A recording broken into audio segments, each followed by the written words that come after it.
It is week 2 out at Trojan camp at USC. We got Matt Lowry on the line from Conquest Chronicles. It is the USC platform on SB Nation. Matt, how you doing today? Doing pretty good, Mark. How you doing? I'm doing just fine, locking things down on spring practice as just about everybody across the nation is on the field. Mark Rogers TV, the voice of college football, of course, breaking down college football unlike anybody else. And we're talking USC coming off 5-7. Therefore, recruiting is crucial. Not a whole lot of activity right now, Matt, but a camp a couple weeks ago and a little recruiting amongst players and a key player. So as everyone knows, Adidas hosts a 7-on-7 passing down tournament every year, and they were at El Camino College in Southern California. And Bryce Young, modern day quarterback and USC commit, was actually talking to some top receivers, probably trying to lure them to USC. So he's actively out there recruiting for the Trojans, trying to bring a lot of these top guys to USC. So right now, you have one of the top quarterbacks, if not the top quarterback in the 2020 class, trying to bring a lot of guys, a lot of receivers, a lot of offensive guys to USC, and to join him there in the 2020 recruiting class. And Matt, as you well know, USC, ever since recruiting rankings started to be compiled in the early 2000s, has lived in the top 10 and even in the top 5. Their average ranking for a recruiting class is one of the top 5 or 6 in the nation, but fell off last year, of course. And they struggled to complete a top 20 class. Did bring in a decent class with some very outstanding players, but not the level of elite players at the quantity that they're used to. So they could use the help. And of course, Bryce Young is one of the top players in the recruiting class, and so if he can bring some guys along, then it just brings and builds the momentum, and the good word gets passed along, and it becomes something that we've seen in the past where players have fed upon players' decisions, and it's really worked for certain programs.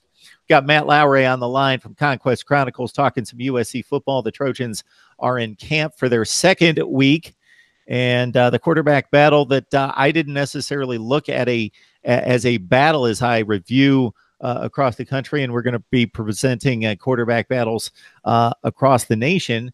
But JT Daniels possibly being pushed here by a couple, in particular, Jack Sears. So Jack Sears has been looking pretty good in camp. All the quarterbacks really, they've been looking impressive, but Jack Sears is one who stood out. I think it has a lot to do with the simplicity of the offense now. Graham Harrell, he already installed his offense. A lot of the players joked about how that was it. They thought there would be more to it, but I think with USC keeping it simple, with Graham Harrell keeping it simple, it's giving a lot of the quarterbacks chances, and it's giving Jack Sears, somebody who many USC fans thought that he should have started midway through the season. He's right now pushing JT Daniels, but one name in particular that a lot of people did not expect is Keldon Slovis, the current freshman who enrolled early from the 2019 recruiting class. He's been looking very impressive through the first week of camp, although the second week of camp he's missed it due to an undisclosed injury. He hasn't really dressed out. He's been at practice, but hasn't dressed out. We know that there's been some type of illness going around campus. So I don't know if he's been sick or if he's been injured in particular. But Keldon Slovis has been impressing a lot of coaches. But right now it appears the job is JT Daniels unless he somehow really loses it. But Daniels and Slovis, they're giving him a run for his money right now.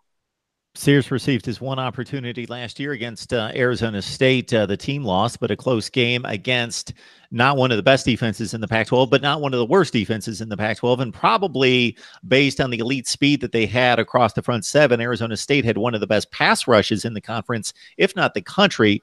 They ranked very high in sacks, and Jack Sears turned in a nice 20 for 28 effort with 235 yards, a couple touchdowns, no interceptions. Again, in a close loss, his one opportunity. You would think that he would develop and build off of that one effort. JT Daniels, 14 TDs, 10 picks, 59% completion percentage, took a lot of sacks, offensive line issues, him holding on to the ball. We'll see if he's better coming up this year. He obviously the guy with the highest ceiling, although Jack Sears was very, very well touted coming out of high school. We got Matt Lowry on the line from Conquest Chronicles talking USC football for us. Second week of camp for the Trojans. On the defensive line side, Trevor Trout's out. Can you give us some thoughts on Trevor Trout? Highly regarded four-star guy out of St. Louis. And also we're hearing good things from Drake Jackson, highly thought of as a freshman. Yeah, so with Trevor Trout, he sustained a torn bicep over the weekend and recently just had surgery to repair that. So he is out for the remainder of the spring. Um, USC could use depth on the defensive line. They could use whatever help, especially after last season. But right now, Trout is apparently he'll miss the remainder of spring. His timeline's unknown on when he'll return. We're looking at maybe fall camp, maybe around that time. So we're looking at potentially fall camp when he'll return, somewhere around that timeline. But Drake Jackson, the freshman who you just mentioned, he's been getting a lot of praise, and a lot of coaches have been comparing him to Leonard Williams or Rasheem Green. So they're saying he brings that type of versatility to the Trojan defensive line where he can play either defensive end or defensive tackle. You know, you can move on the outside or the inside, but he has that type of quickness and he can provide that type of ability for the Trojans. But something that you haven't really been hearing, and that's the Trojans are starting to add pounds to that line. And what we mean by that is Coach Chad K, he's been preaching to the defensive linemen, hey, you guys need to put on a few pounds. Um, we've been seeing a few of these guys, they've put on maybe 2-3 pounds, and it's making a difference on the defensive line to where now they're starting to break through and to make stops in the backfield, something that USC desperately needed. But they're talking about adding more pounds, adding more weight, more muscle to the defensive line, something that we haven't really heard about in the past couple of years. And it's something that's been really effective for the Trojans defensive line in camp so far. We're breaking down position battles at USC with Matt Lowry from Conquest Chronicles. Please join him and the rest of the staff there at SB Nation to talk USC football with the Trojans in their second week of camp. This, of course, Mark Rogers TV, the voice of college football. Let's look at the linebackers. And, of course, Cam Smith taking 81 tackles with him to the NFL, and a number of players not in play there. But they do bring back experience at linebacker. And as that possibly changes the defensive backfield, kind of set the stage for us in regards to some of the news we'll hear the rest of spring and how it projects toward the fall. Yeah, so right now at linebacker, there's been a lot of shifting around going on, and I think what they're trying to do is find ways to get the most out of guys. One name in particular is Christian Rector. As a lot of people know, he was at defensive end on the defensive line for the Trojans the last 2 years. Well, now they moved him to the Predator linebacker position, which was Porter Gustin's position. And I know a lot of people thought Hunter Echols or somebody like that would take that position, but they moved Christian Rector to that position probably to get more out of him, maybe to get him to get more explosiveness out of him to improve the pass rush. So he's moved there.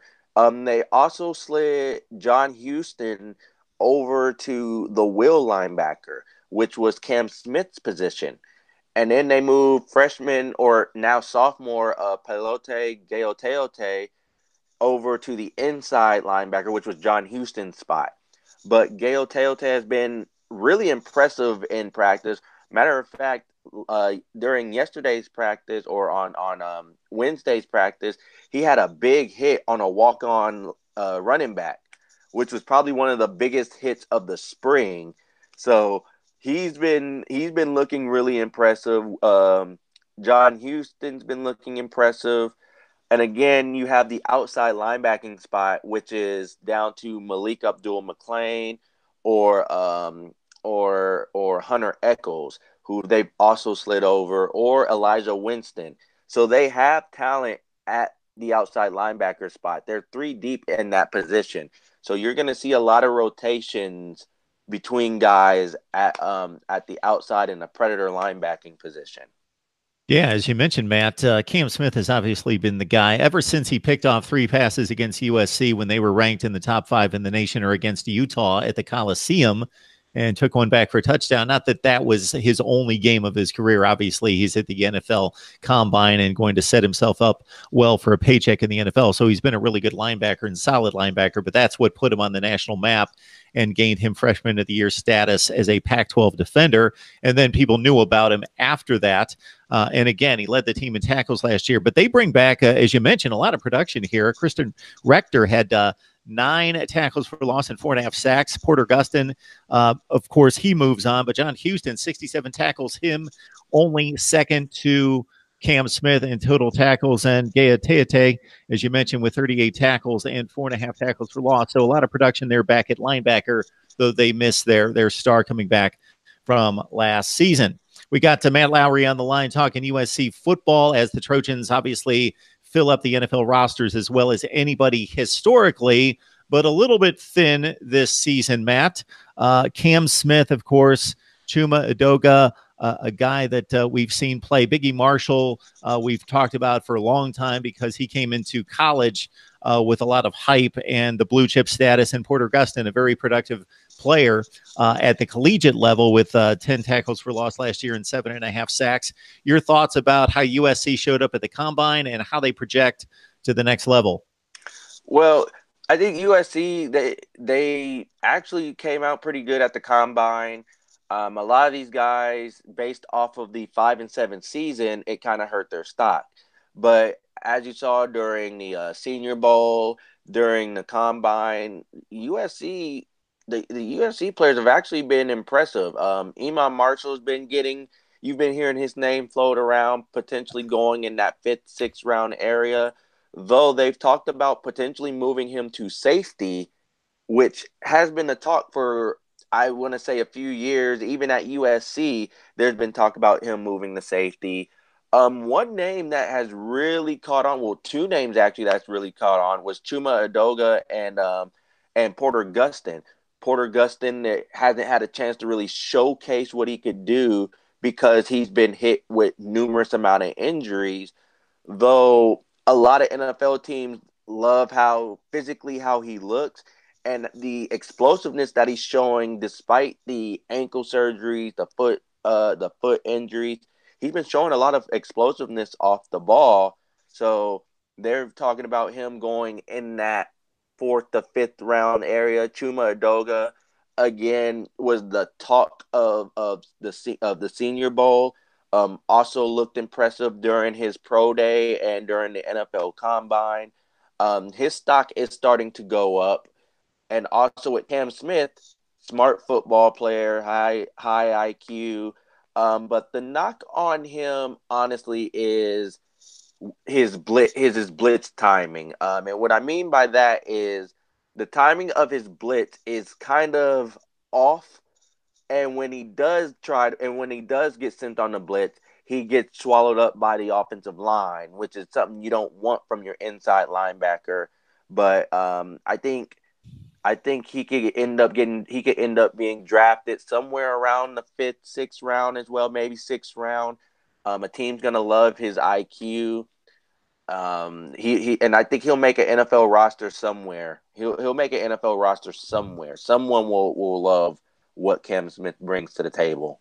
And that was definitely the case with Cam Smith, as you mentioned, Matt. And it's interesting to note because otherwise, the high IQ, as you note, you would think that that would filter down to his blitz pickup in regards or his timing of the blitz and being able to read that better because he did everything else well from a read standpoint, technique standpoint, sure tackler, made the most of his physical abilities elsewhere as a linebacker in terms of his skill set, except for that in particular. He only runs like a 4.69. I think that was, which is decent. It's not awful at the NFL Combine. So he improved himself there. I think he lost some weight his senior season, wanted to improve his Right. speed and versatility from sideline to sideline without compromising the hitting ability.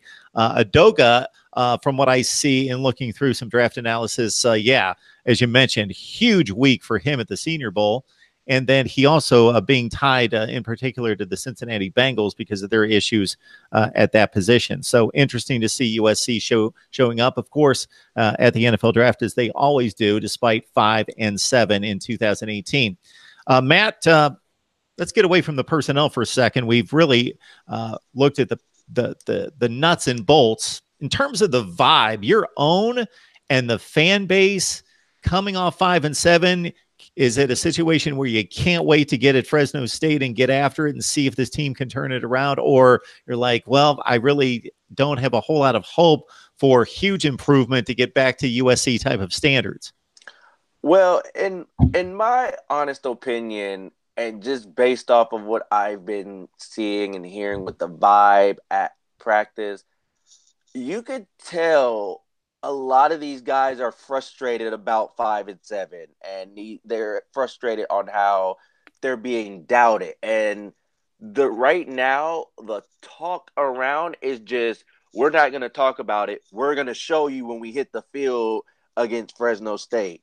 And to me, I think USC will vastly improve from 5-7. I don't think that you'll see a 5-7 season again, but I'm more of the I want to wait and see as well. And I think a lot of fans are in that same boat because we've been hearing it, we've heard it for so many times that this team's going to be better, this team's going to be better every year.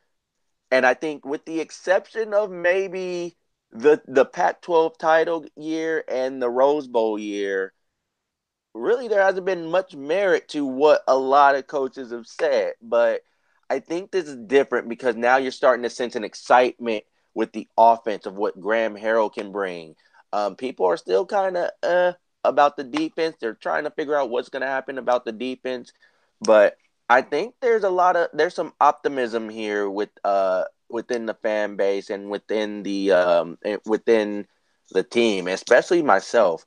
I think, and I'll make this bold claim, I think the USC offense will be exciting to watch. I think the offense will finally be an exciting offense to watch. Like, you got to see what the USC offense does. They're going to put points up. I think they're going to move the ball. They'll put points up. I just want to see how the defense is able to hold teams, because if they can do what they did last year, which was force 3-and-outs and get the opposing offense off the field, I think now you finally have an offense that can put points on the board, and I think that will be the big improvement. And I think USC off of that can contend in the Pac-12 South again. Utah's bringing back quite a few decent guys. They won the Pac-12 South. Colorado has a new coach, and I mean, I think they're returning quite a few guys. So I mean, it's not gonna be easy. It's still gonna be challenging to win that Pac-12 South, but I think USC will put themselves in a position to where they'll either win the games that they lost last year, or they'll at least make a step forward. They'll improve somehow, but it's going to be a lot of excitement with this offense. I think it'll make a huge difference. And when you mention some of the issues off up front on the defensive line, I think the next wave of players have a ton of potential. I think their strongest players and their most talented players are this wave coming in on the defensive front, but they are a bit thin in terms of depth and a bit undersized, and they got a lot of hard-running teams coming at them. Stanford, Utah, Notre Dame always loves to run the football. Washington, of course, added to the schedule after they missed them last year. And as you know, the schedule is very front loaded. So they're going to have to be Yes. ready out of the gate against Fresno State. The first 6 games are pretty brutal. Then they catch a bit of a break late in the season. So if they can weather the storm, maybe go 4-2 the first 6, 3-3, then they're probably in pretty good shape as they could feast on the back half of the schedule when their young team should be better in October and November. All right, Matt, we appreciate you stopping by. We want to let everyone know that you can find us in 2 spots if you're looking for Pac-12 and USC football. Of course, at Mark Rogers TV, the voice of college football, where we cover the map, everybody in the Power 5 and the Group of 5 as well. And then over at our partnership with SG1 Sports. So it's USC football, it's Pac-12 football, SG1 Sports, Mark Rogers TV. Catch us there as well. Matt, we appreciate you stopping by. No problem. Thank you for having me. All right, sir.